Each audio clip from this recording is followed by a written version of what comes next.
Alright guys, and welcome to my next video. This video is going to be on a 2D side-scroller game called Shovel Knight. Now, I had heard of Shovel Knight and I had been recommended to play it by loads and loads of people. A lot of my friends that said, you've got to play this game, it's great. And I knew that it won a lot of awards. I never actually got round to it, and I didn't think it would actually fit a kind of game that I liked. And I got around to playing it recently, and I have to say it's one of the best games I've played in ages.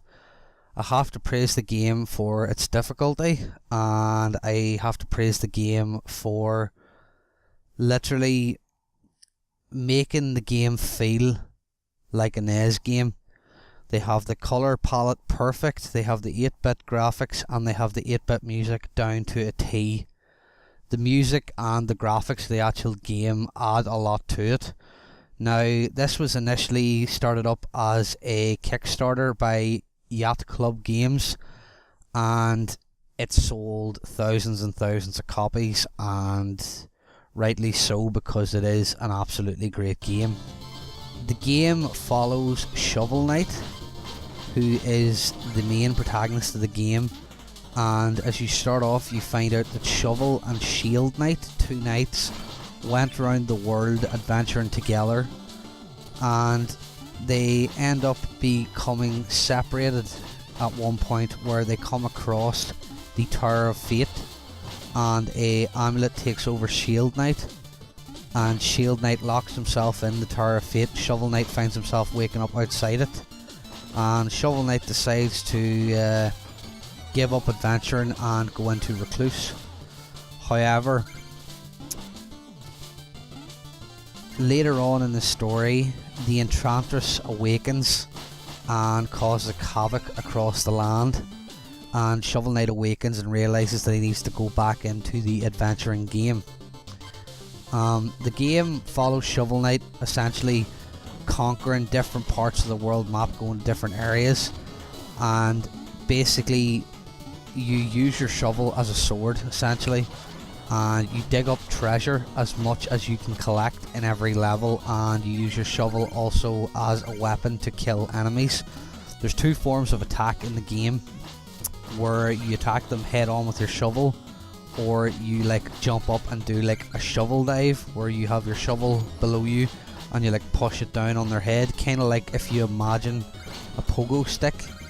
It's like using the shovel as a pogo stick. And the gameplay mechanics are very, very, very simple, but they're very fun. At the end of every level, you usually have a boss, and like I said before, I praise the game for its difficulty because it is very bloody hard. When you finish the game, funnily enough, there is an option for New Game Plus, which brings in extra enemies, and the enemies also become tougher. So I'll be looking forward to that when I get round to finishing the game. Inside of every level, you can find a secret salesman where you can purchase secondary upgrades for your magic and your armor and things like that. But in different parts of the map as well, you can go to these vendors and exchange your treasure for health upgrades, armor upgrades, shovel upgrades, and magical upgrades. Within each level as well, you can also find secret musical sheets which actually unlock 8-bit music tracks in the game.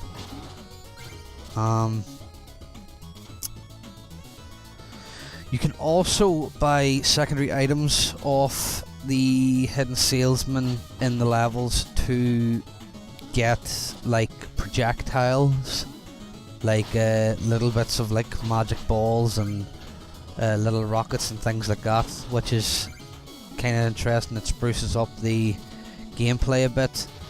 When you die, you essentially lose some of your treasure. However, you have an infinite number of lives. You go through and you find checkpoints within each level, and as you die, your treasure that you've lost stays in the map as a form of a money bag, where players can go back to the last checkpoint and reclaim their treasure that they have lost previously dying. which is I think it's a good concept, you know, because you don't feel like you've lost, you know, your treasure. You know, I look back at some games like Sonic and I used to get so pissed off at stuff like that. Shovel Knight happens to have an additional campaign coming out. I mentioned it in my PAX video there, the last video I did. It's going to be called Shovel Knight Plague of Shadows, and that's going to follow the character Plague Knight.